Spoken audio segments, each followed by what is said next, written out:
हिंदी ज्ञान सागर चैनल में आप सभी का बहुत बहुत स्वागत है। आज की वीडियो में मैं क्लास 7 के पार्ट 16 है भोर और बरखा लेकर आई हूँ। भोर और बरखा इनकी कवित्री हैं मीराबाई, जो कि भक्तिकालीन कवित्री रही हैं, और शीर्षक आप पढ़ ही रही हैं भोर और बरखा। तो भोर कहते हैं सुबह के लिए और बरखा कहते हैं वर्षा ऋतु के लिए। तो मीराबाई कृष्ण जी के अनन्य भक्त थी और इसमें उनके पद दिए गए हैं। 2 पद हैं, आपको मैं उनके अर्थ बताऊंगी कि इसमें मीराबाई क्या कहना चाह रही हैं। तो इस पाठ में मीरा के जो पद हैं, पहले पद में मीराबाई ने यशोदा माँ द्वारा श्री कृष्ण को जगाने का किस्से का वर्णन किया है, और मीरा के इस पद में माता यशोदा कृष्ण को तरह तरह का लालच देकर उन्हें उठाने का प्रयास कर रही हैं।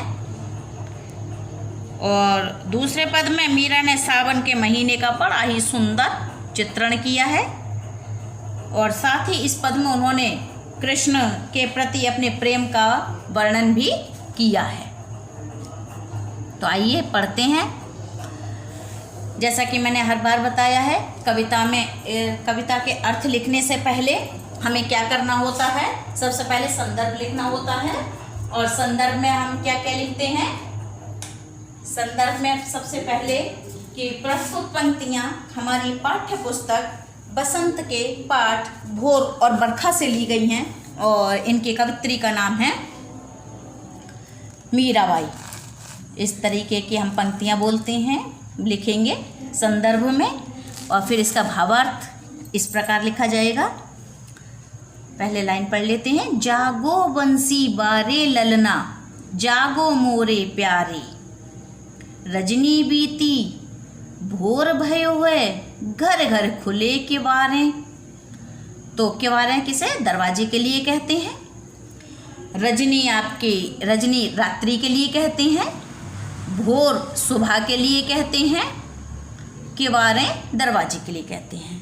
तो यशोदा माता कृष्ण से कह रही हैं कि उठो कान्हा, रात खत्म हो गई है और सभी लोगों के दरवाजे खुल गए हैं। गोपी दही मथत सुनियत है कंगना के झनकारे। और क्या कह रही हैं कि जरा देखो, जरा देखो, सभी गोपियाँ दही को मथकर तुम्हारा मनपसंद मक्खन निकाल रही हैं, और उनके कंगनों की झनकार सुनाई दे रही है। उठो लाल जी भोर भयो है, सुर नर ठाड़े द्वारे।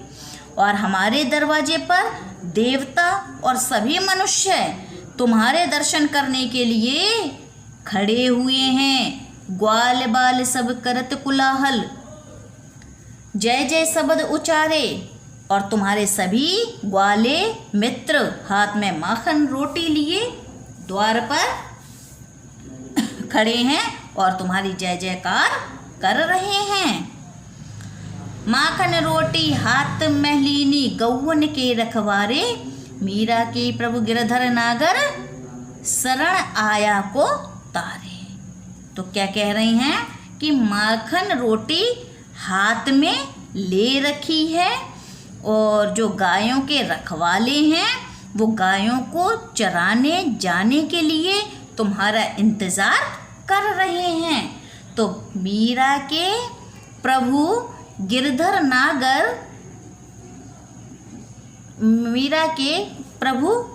नागर तुम्हारी शरण में जो भी आते हैं, तुम उन्हें तारते हो, तुम उन्हें तार देते हो, और इसलिए जल्दी उठ जाओ। ये इस पद का अर्थ हुआ। अब अगले पद की ओर बढ़ते हैं।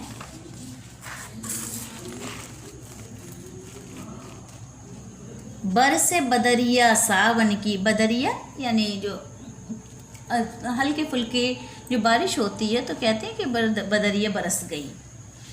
तो छोटे से कोई बादल का टुकड़ा अगर बरस जाए तो उसको कहते हैं बदरिया का बरसना। बरसे बदरिया सावन की मन भावन की। तो इस पद में मीराबाई सावन का बड़ा ही मनमोहक चित्रण कर रही हैं और इस पद में उन्होंने बताया है कि सावन के महीने में मनमोहक बरसात हो रही है। सावन में उमग्यो मेरो मनवा, भनक सुनी हरि आवन की। हरि कृष्ण के लिए कहा गया है, हरि विष्णु को भी कहते हैं। उमग्यो उमड़ आना, मन मनवा मन। तो क्या कह रही हैं कि उमड़ घुमड़ कर सावन के महीने में मनमोहक बरसात हो रही है और उमड़ घुमड़ कर बादल चारों तरफ फैल जाते हैं। तो सावन के महीने में मेरा मन उमड़ उमड़ आ रहा है जब से मैंने कृष्ण के आने की बात सुनी है। और उमड़ घुमड़ कर बादल आसमान में चारों तरफ फैल जाते हैं। दामिन दम के झरे लावन की यानी जब उमड़ घुमड़ कर जो बादल आए हैं और क्या हो रहा है, बिजली चमक रही है, बिजली आसमान में बिजली भी कड़क रही है। नन्ही नन्ही बूंदन में हाँ बरसे शीतल पवन सुहावन की, मीरा के प्रभु गिरधर नागर आनंद मंगल गावन की।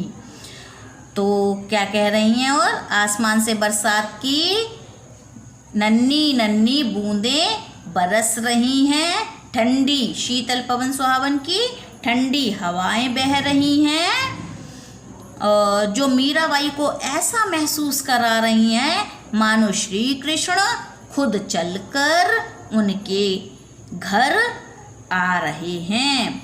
और मीराबाई उनके आने की खबर सुनकर आनंद मंगल के भजन गा रही हैं।